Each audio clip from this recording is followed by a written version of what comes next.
सभी को नमस्कार। मेरा जो टॉपिक है वो है teaching strategies and introduction to economics.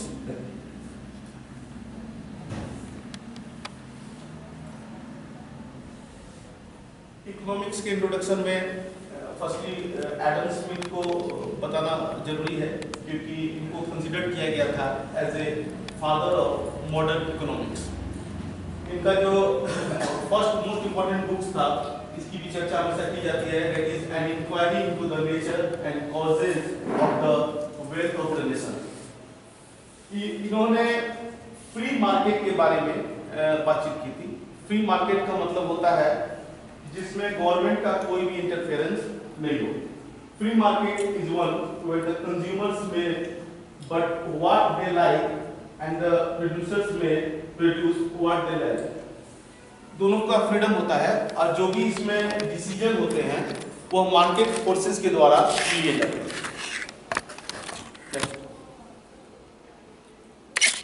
Next is the what is economics. अब इकोनॉमिक्स के बारे में बताने में हम लोग जानते हैं इकोनॉमिक्स इज ए सब्जेक्ट, उसके बारे में लेकिन और जो एडिशनल चीज है जो मैं इसमें आपको बताना चाह रहा हूँ, that is economics is a study of rationing system. अब राशनिंग सिस्टम में दो तरह की इकोनॉमिक्स की चर्चा की गई है, एक है planned economics and second one is free market economics.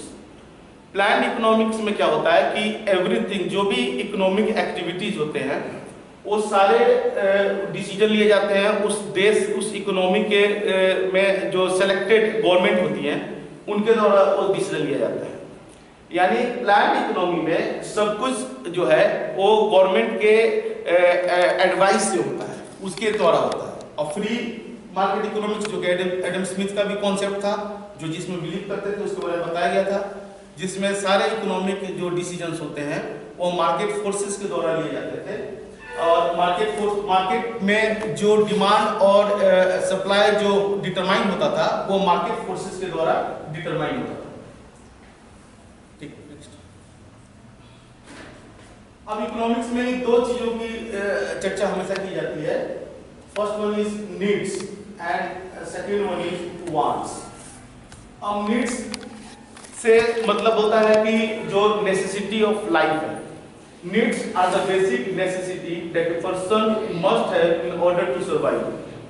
ये needs का मतलब क्या हुआ? ये ऐसे basic needs जिनके बिना हम जिंदा नहीं रह सकते, और कह सकते हो कि survive करने के लिए हमको needs होता है, that is needs। इसमें होता है food, water, shelter and clothing, ये examples इसके हो सकते हैं।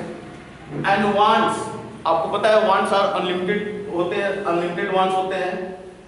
Wants are the desire that people would like to have, जो वो चाहता है करने की। जैसे अगर उसके पास साइकिल है तो मोटरसाइकिल की चिंता करता है कि उसके पास मोटरसाइकिल हो जाए। उसके बाद छोटा घर है तो बड़ा घर चाहिए, जनरल फोन है तो आईफोन चाहिए।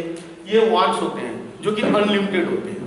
ये इकोनॉमिक्स को डिफाइन करने से पहले नीड्स और वांट्स उसको हमको समझना पड़ता है, क्योंकि जो इकोनॉमिक्स प्रॉब्लम जो एराइज होते हैं, प्रॉब्लम उसी लिए नीड्स और वांट्स के बेसिस पे ही एराइज होते हैं। क्योंकि जो वांट्स हमारे होते हैं वो क्या है, अनलिमिटेड होते हैं, अनलिमिटेड वांट्स है। और इस अनलिमिटेड वांट्स को फुलफिल करने के लिए जो हमारे पास अवेलेबल रिसोर्स है वो लिमिटेड है। अब अगर हम लिमिटेड रिसोर्स से अपने अनलिमिटेड वांट्स को फुलफिल करने की कोशिश करेंगे तो निश्चित तौर पे समस्याएं आएंगी, और इस कारण से इकोनॉमिक प्रॉब्लम जो है वो एराइज होता है। और इसमें एक और है alternative uses of the resources, ये डिफाइन किया गया। Alternative uses means more than one use या अधिक। ये इसको और भी स्केर्स बनाता है, और स्कार्सिटी ऑफ रिसोर्स को हम और अच्छे ढंग से समझ सकते हैं। एक तो रिसोर्स लिमिटेड है और उसके अल्टरनेटिव यूजेज है। तो अब ये लिमिटेड रिसोर्स से अनलिमिटेड वांट्स को अगर हम फुलफिल करेंगे तो निश्चित तौर पे इकोनॉमिक प्रॉब्लम एराइज होगा। और इसको प्रॉब्लम ऑफ चॉइस भी कहते हैं, क्योंकि जिस तरह का प्रॉब्लम एराइज होता है वह प्रॉब्लम ऑफ चॉइस ही होता है। प्रॉब्लम ऑफ चॉइस का मतलब होता है चुनने की समस्या। जैसे ये हमारे घर में भी होता है, हम अपने घर से भी उसको समझ सकते हैं। जैसे कि अगर कोई इंडिविजुअल फैमिली भी है तो इंडिविजुअल फैमिली में दो बच्चे हैं, हस्बैंड वाइफ हैं और उनके माता पिता हो सकते हैं। तो उन सभी के कुछ ना कुछ डिमांड हो सकते हैं, और उस डिमांड को फुलफिल करने के लिए जो रिसोर्स है उस घर में, रिसोर्स क्या कहलाएगा, जो उस घर में इनकम आ रहा है। हो सकता है एक लोग कमाते हो या एक से अधिक लोग कमाते हो, total income is the resource. और वो जो सबकी डिमांड है, उस डिमांड को उस लिमिटेड इनकम से फुलफिल करना होता है। तो उस समय जो समस्या आती है हमको कि यह तय करना कि इस इनकम से हम कितने चीजों को फुलफिल कर सकते हैं। तो उसका चयन हम लोग करते हैं प्रायोरिटी बेसिस पे, जो अधिक इंपॉर्टेंट है उसको हम लोग पहले फुलफिल करते हैं। तो वहां पे क्या होती है, चुनने की समस्या आती है कि कौन सबसे ज्यादा महत्वपूर्ण है। इसीलिए इकोनॉमिक प्रॉब्लम को प्रॉब्लम ऑफ चॉइस भी हम कहते हैं। नेक्स्ट, फिर बात करते हैं central problem of the economy, यानी हमारे इकोनॉमी की जो केंद्रीय समस्या है, इसके बारे में भी बात होनी चाहिए। The basic economic problem is what to produce, how to produce and for whom to produce. What to produce जो है वो रिलेटेड है कि क्या उत्पादन करना है और कितना उत्पादन करना है। यानी किसी भी इकोनॉमी में ये समस्या क्यों आई, क्योंकि हमारे पास लिमिटेड रिसोर्स है और उसको फुलफिल करने के लिए जो वांट्स है वो ज्यादा है। तो फिर हमको क्या करना पड़ता है, हमको डिसाइड करना पड़ता है कि हमको क्या उत्पादन करना है और कितना उत्पादन करना है। Next is the how to produce. How to produce is related with the choice of technique, कैसे उत्पादन करना है हमको, इसके उसमें हम लोग किस टेक्निक को यूज करेंगे। अलग अलग इकोनॉमी होती है, अलग अलग इकोनॉमी के अलग अलग कंडीशंस होते हैं। जैसे अगर इंडिया की बात किया जाए तो हमारे पास कैपिटल कम है, लेबर ज्यादा है, तो हम लोग लेबर इंटेंसिव टेक्निक को प्रीफर करते हैं। और अगर अमेरिका की बात की जाए तो उनके पास लेबर कम है और उनके पास कैपिटल ज्यादा है, तो कैपिटल इंटेंसिव टेक्निक को एडॉप्ट करते हैं। अब यहाँ पे ये भी समझ लेना होगा कि लेबर अगर इंटेंसिव टेक्निक हम बोलते हैं तो इसका मतलब क्या होता है, क्योंकि इसको ऐसा भी समझ लिया जाता है कि लेबर इंटेंसिव टेक्निक का मतलब होता है कि सिर्फ लेबर को लेकर काम करना, मतलब मशीन का यूज ना होना। और कैपिटल इंटेंसिव टेक्निक में भी सोच लिया जाता है कि सिर्फ कैपिटल या सिर्फ मशीनों को लेकर काम करना, ऐसा नहीं है। लेबर इंटेंसिव टेक्निक का मतलब होता है कि मोर लेबर एंड लेस कैपिटल को के कॉम्बिनेशन के साथ हम प्रोडक्शन करते हैं।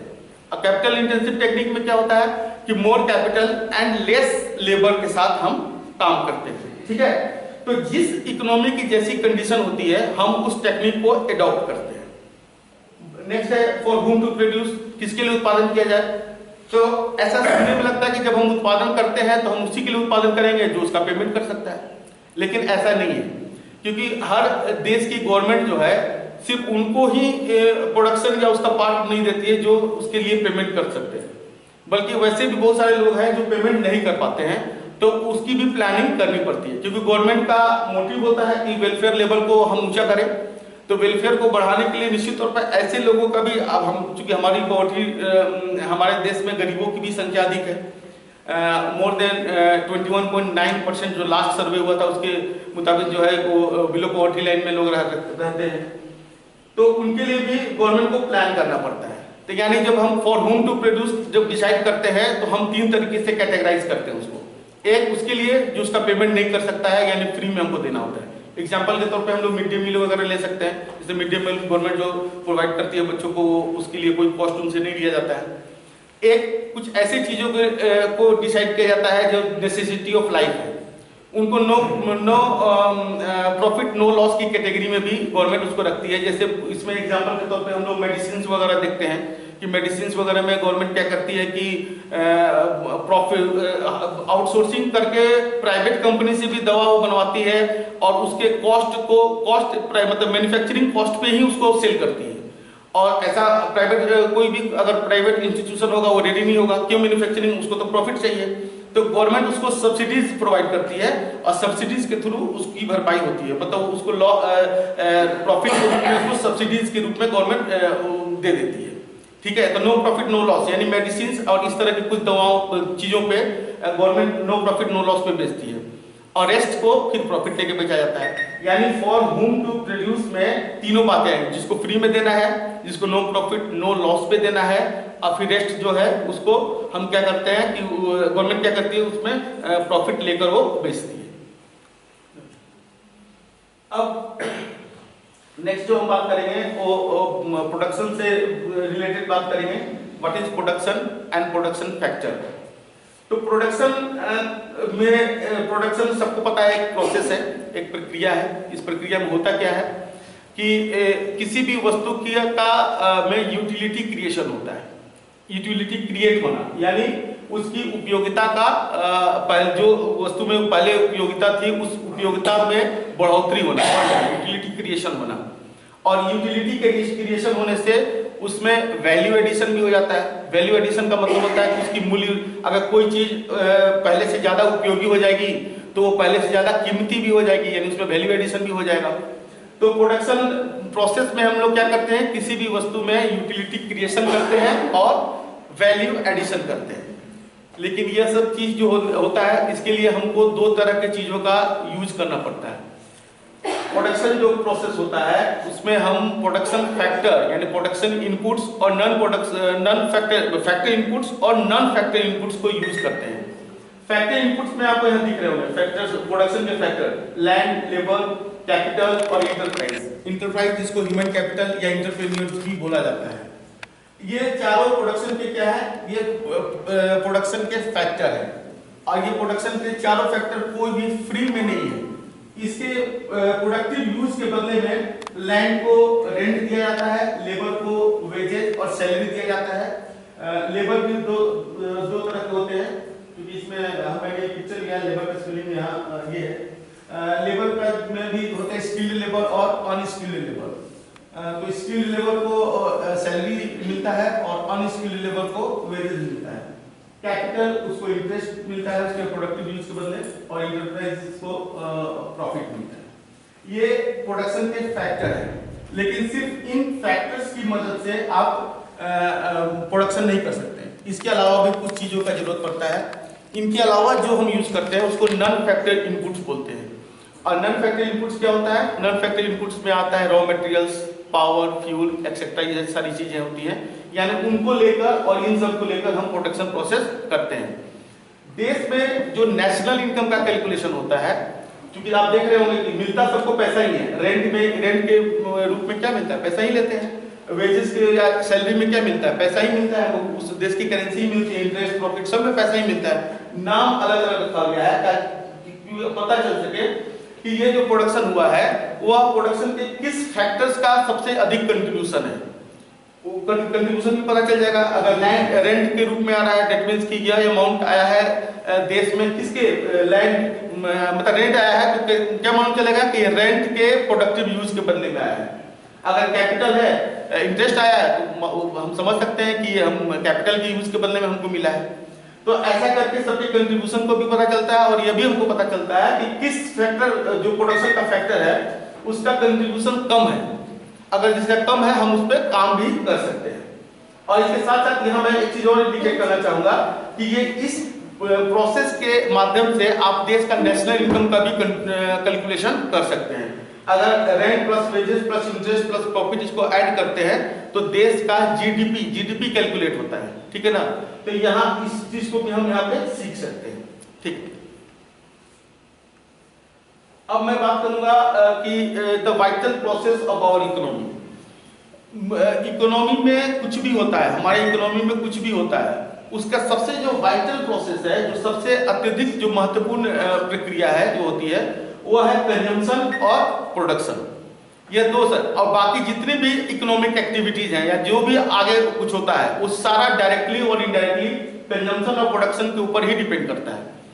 और ये दोनों सबसे वाइटल प्रोसेस है हमारी इकोनॉमी के, जैसा मैंने अभी आपको बताया भी।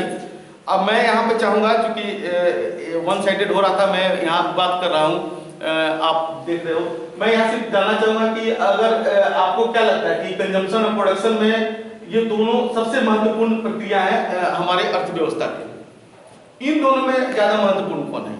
अगर आपके तरफ से कुछ आइडिया मिले हमको, आपके हिसाब से what is more important, consumption और प्रोडक्शन? कैसे?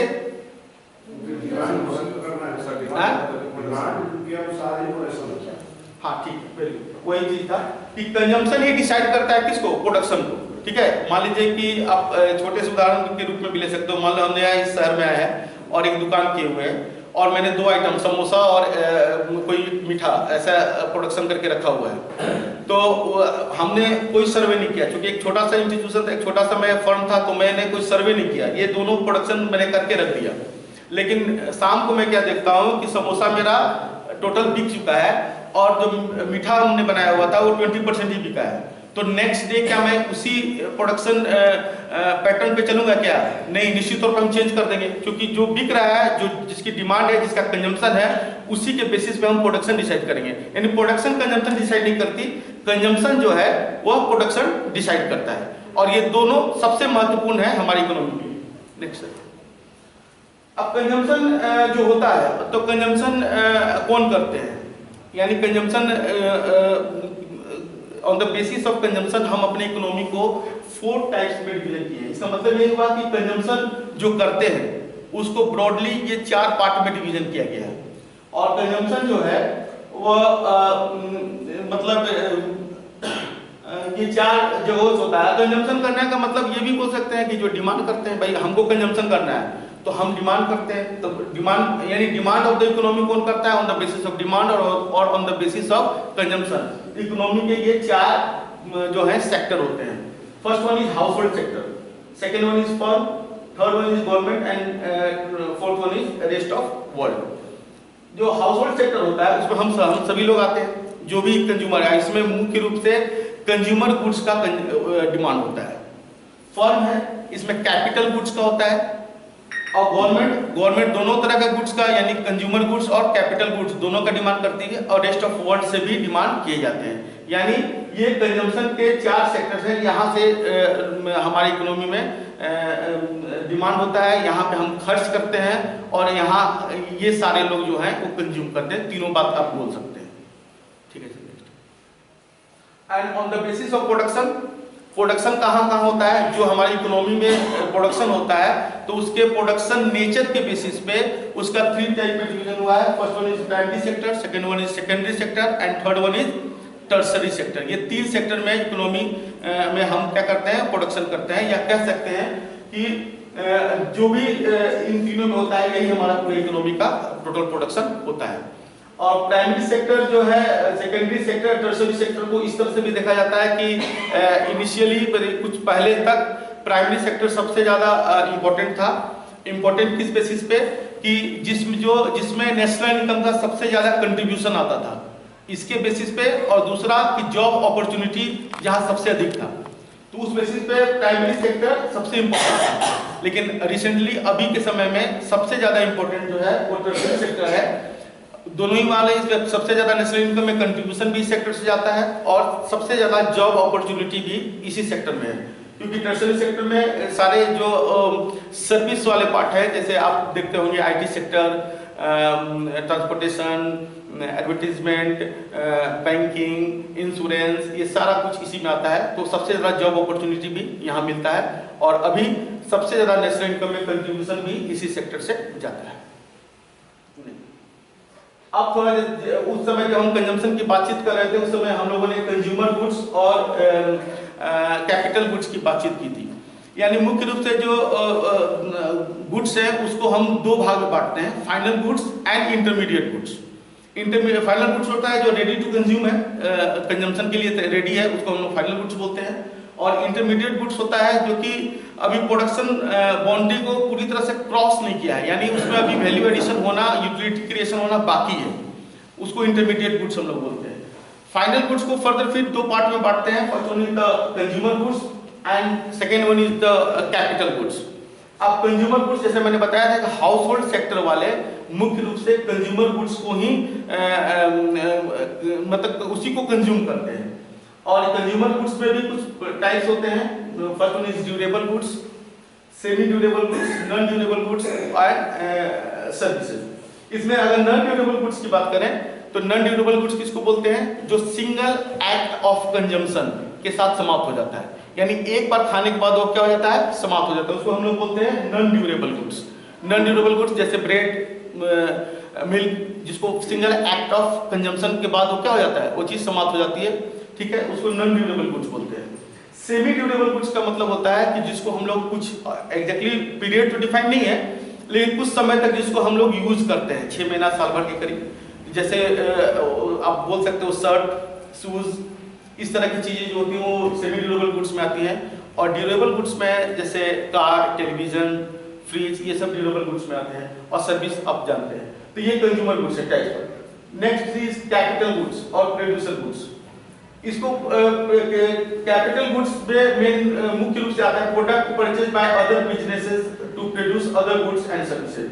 कैपिटल गुड्स एग्जैक्टली इसको प्रोड्यूसर गुड्स भी हम लोग बोलते हैं, प्रोड्यूसर गुड्स। और इसके एग्जांपल जो हो जाएंगे वो क्या हो जाएंगे, मशीन, टूल्स, इस तरह की चीजें।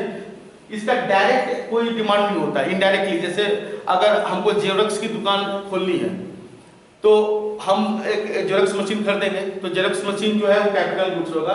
लेकिन जेरोक्स मशीन का मेरे जीवन में कोई डायरेक्टली उसकी नहीं, क्योंकि मेरा बिजनेस पर्पस था, उसके लिए मैंने इसका ये किया था, ठीक है। तो कैपिटल गुड्स जो है वह मतलब कंज्यूम करने के लिए नहीं, बल्कि इसको हम लोग प्रोडक्शन प्रोसेस के लिए हम लोग यूज करते हैं, और इसमें मशीन्स वगैरह चीजें आती हैं। और इसमें ये भी बोला जाता है कि जैसे ऑल कैपिटल गुड्स, जितने भी कैपिटल गुड्स होते हैं उनको हम लोग प्रोड्यूसर गुड्स बोलते हैं, यानी all capital goods are producer goods, और but all producer goods are not capital goods, ऐसा बताया जाता है, ठीक है। तो जैसे जितने कैपिटल गुड्स है वो निश्चित तौर पे वो चूंकि प्रोडक्शन प्रोसेस के लिए होते हैं तो उसको प्रोड्यूसर गुड्स बोला जाता है। लेकिन एक प्रोड्यूसर के पास कैपिटल गुड्स के अलावा भी बहुत सारी चीजें होती हैं। जैसे अगर हम किसान हैं, मेरे पास ट्रैक्टर है, tractor is a capital goods. लेकिन उसके अलावा भी पेस्टिसाइड्स है, फर्टिलाइजर्स है, तो ये सबको प्रोड्यूसर गुड्स बोला जाता है। लेकिन फर्टिलाइजर्स को आप कैपिटल गुड्स नहीं बोल सकते हैं। इसलिए इकोनॉमिक्स में एक बात सिखाया जाता है, बच्चों से पूछा भी जाता है कि इसको एक्सप्लेन करो कि how capital goods is a producer goods and all producer goods are not capital goods. इस तरह से ये बातें भी बताई जाती हैं। नेक्स्ट, अब ये मेथड्स हैं जो मैंने बताया था कि कुछ कॉन्सेप्ट था जो मैंने इकोनॉमिक्स के बारे में बताया था। ये मेथड्स हैं, मेथड्स जो इकोनॉमिक्स के टीचिंग के लिए ये वेल नोन है, ये ऑलमोस्ट सभी सब्जेक्ट्स में एक जैसे ही होते हैं। लेक्चर मेथड है, लेक्चर मेथड में जो होता है long being used in the classroom teaching, और इसमें टीचर का एक जो होता है मेन रोल होता है, लीड रोल पे टीचर ही होते हैं। और यह पूरे जो लेक्चर को, पूरे जो टॉपिक को जो है लेसन को कंट्रोल करता है, उसको लेक्चर बोलते हैं। उसका भी होता है प्रोजेक्ट मेथड। प्रोजेक्ट मेथड भी कॉमनली इसको यूज करते हैं। इसमें जो और questioning method, demonstration methods, discussion methods, case study method, ये जो मेथड्स हैं, ये सारे मेथड जो है वो जनरली हम लोग अदर सब्जेक्ट में जो देखते हैं वही सारे मेथड्स हैं। क्वेश्चनिंग मेथड्स में हम क्वेश्चंस वगैरह पूछते हैं, पूछ के वहाँ पे बच्चों की स्किल्स को इनहेंस करते हैं। डिस्कशन मेथड भी है जिसको डिबेट सेमिनार के थ्रू हम लोग ऑर्गेनाइज करते हैं। डेमोंस्ट्रेशन मेथड में भी टीचर डेमोंस्ट्रेट करता है, चीज़ों को बतलाता है करके, जिसमें ग्राफ वगैरह भी बना के दिखा के बच्चों को समझाया जाता है। केस स्टडी मेथड में भी बच्चों को कुछ एक्सपेरिमेंटल ऐसे दिए जाते हैं। तो ये जो आपके सामने है ये आप वेल नोन है इसके बारे में। इकोनॉमिक्स में भी इन्हीं सारे मेथड्स को हम लोग यूज करते हैं और इकोनॉमिक्स को पढ़ाने का जो है किया जाता है। नेक्स्ट